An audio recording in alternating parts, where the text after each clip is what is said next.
네, 정치부로 올해 출입한 이남희 선임 기자와 좀 알아볼 게 있습니다. 인사청문회를 이제 어제 오늘 했어요. 네. 야, 근데 완전히 검증 제로 맹탕 청문회라는 비판이 쏟아집니다. 그러니까요. 보니까 인사청문회의 본질은 도덕성과 자질 검증입니다.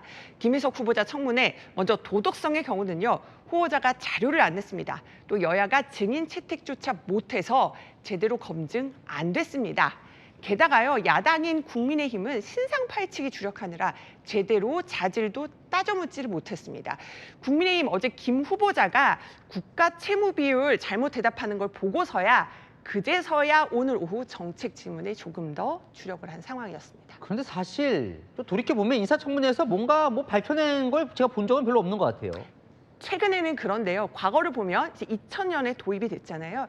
김대중 정부 때 기억하시겠지만은 장상 총리 후보자가 부동산 투기 또 자녀 이중 국적 문제로 또 이어서 지명된 장대환 총리 후보자도 부동산 투기 등 논란으로 국회 인준 받지 못했었습니다. 그런데요, 25년간 정치권이 일종의 노하우 차곡차곡 쌓아왔습니다. 그래서 여야 상관없이 후보자가 인사청문회에 임하는 일종의 공식이 있습니다. 예전부터 가장 많이 해온 게 시간 끌기인데요. 야당이 더 공격할 준비 못하게 자료를 최대한 늦게 내는 겁니다. 후보자들 단골 멘트, 동앵커 기억하시겠지만 이거예요. 청문회 때 답하겠습니다. 그렇다 보니 김 후보자의 경우도 청문회 첫날 그동안 한 번도 언급하지 않았던 장모의 2억 원 지원 얘기를 들고 나와서 야당의 허를 찔렀죠. 그런데 앞서 낭만 사례도 좀 보여줬는데 갈수록 인사청문회가 별로 맹탕이 되는 것 같아요. 그러니까 새로운 악재들이 쌓이고 있기 때문입니다. 보실까요? 제가 십수년간 지켜봤는데 예전에는요. 늦게 주더라도 자료 제공하긴 했어요. 근데 점점 안 하는 추세입니다. 이유가 이겁니다. 개인정보니까 동의할 수 없다, 못 주겠다 이건데요. 김민석 후보자의 경우는 논란의 핵심이 재산 증식 어떻게 했냐였잖아요. 그런데 김 후보자 해명만 들어보면 수익과 지출 숫자는 대체로 맞아 보입니다. 하지만 자료를 안 냈죠. 증인도 없었죠. 그러니까 100% 확인됐다고 보긴 어려운 거죠. 네. 새로 등장한 게 또 있어요. 메신저도 공격해요, 이제. 그러니까요. 메신저 공격, 그러니까 후보자 검증하는 자리잖아요. 그런데 공격수인 청문위원 검증하는 계속 주객전도인 상황이 벌어지고 있는 겁니다.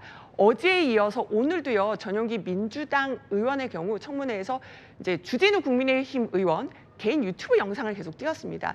이 주 의원 SNS 발언 두고서 면책특권 해당 안 합니다 하면서 저격을 한 겁니다. 그래서 국민의힘에서는 주진우 청문회냐 이런 반응도 나왔습니다. 네.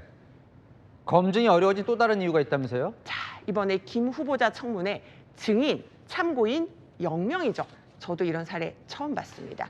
오죽하면 이종배 인사청문특위위원장도요. 참 인사청문회 도입 2000년 이후 됐는데 한 번도 증인이 없었던 적이 없었다라고 한탄을 했습니다.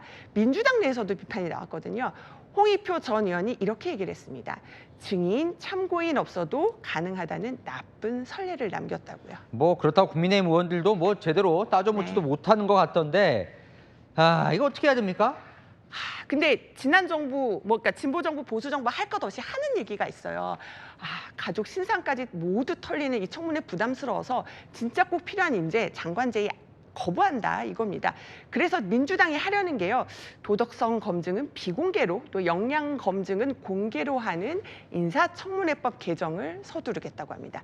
최근에 김병기 민주당 원내대표가 지난 주말에 이재명 대통령과 그 지도부 오찬 회동을 가질 때도 이 얘기를 했다고 하는데요. 하지만 비공개로 하면은 도덕성 검증 제대로 될까 이런 우려도 있습니다. 그러니까요. 지금도 제대로 검증 안 된다는데 어떻게 해야 돼요? 일단은 공직자가 고의로 자료 제출 지연하거나 거부하는 거 막는 자료 제출 강화법이 필요하겠죠. 그리고 증인 채택 무산을 막는 조치도 필요해 보입니다. 네, 잘 들었습니다. 한인 기자, 이남희 선임 기자였습니다.